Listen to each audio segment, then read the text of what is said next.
Hello everyone, welcome back to How to Tutor. Today in this video, I'm going to show on how to use a keyframe on CapCut using your mobile device. So let's get started. First, open your CapCut app on your mobile device.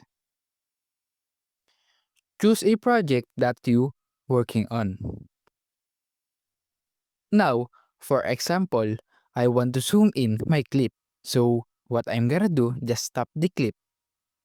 Then I will add my first keyframe at the beginning.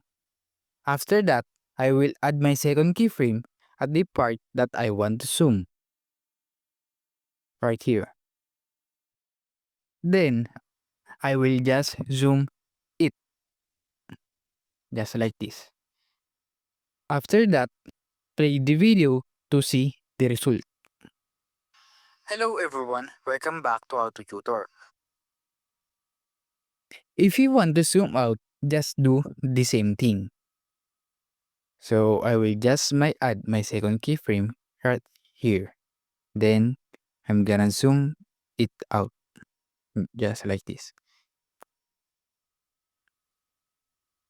Hello everyone, welcome back to How to Tutor. Today, and that's it. If you found this video helpful, please do follow, like, share, and subscribe to our channel for more tutorial videos.